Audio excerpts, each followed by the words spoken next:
Hi, welcome to this week's edition of the Quality Heretic. As I've done several times, I want to challenge some terminology again this week. And this week, my focus is on the term CAPA. I've been on a focus here, about the last year of trying to get people to stop using that term.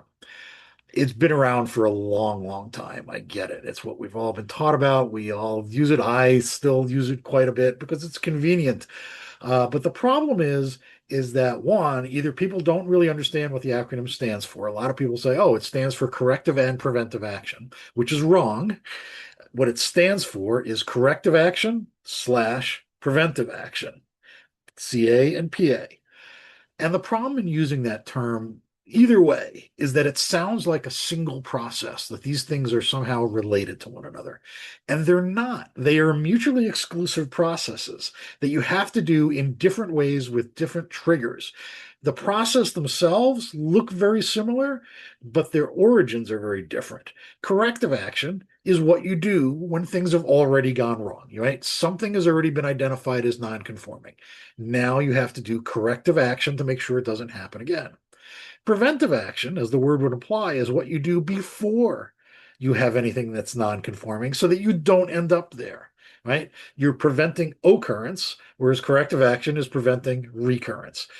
Those two things can't happen at the same time, right? If something's already gone wrong, it's too late to do preventive action. And if you do preventive action, you hopefully won't have to do corrective action.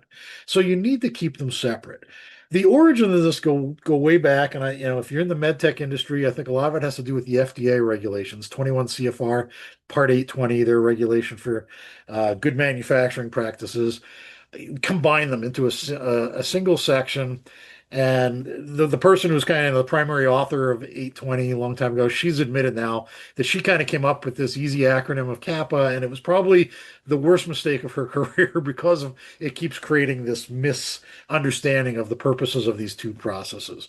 But that's really where it's come from, and that goes back, to 1994. So it's been around. The concept has been around for a long time, but we keep been getting it wrong all that time.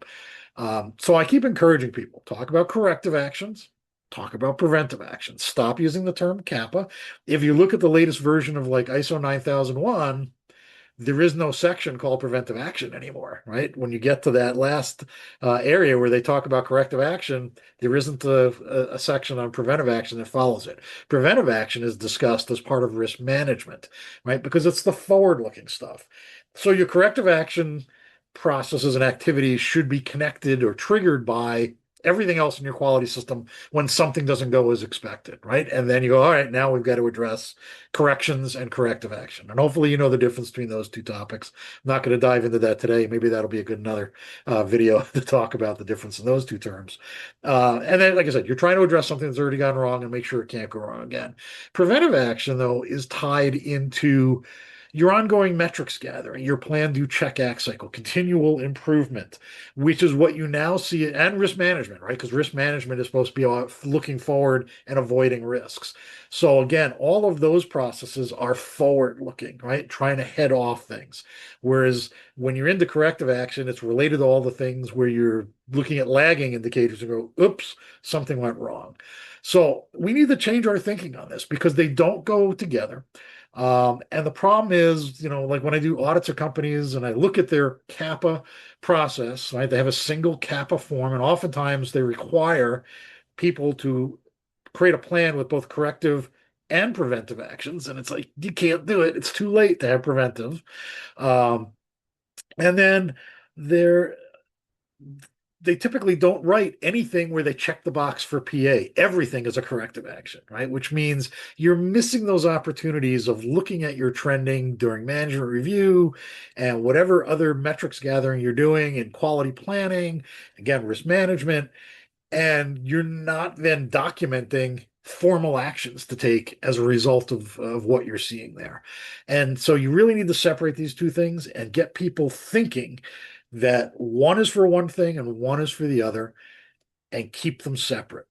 So I look forward to the comments on this one. I imagine there's going to be a lot of interesting discussion going on, but that's the point of having this series.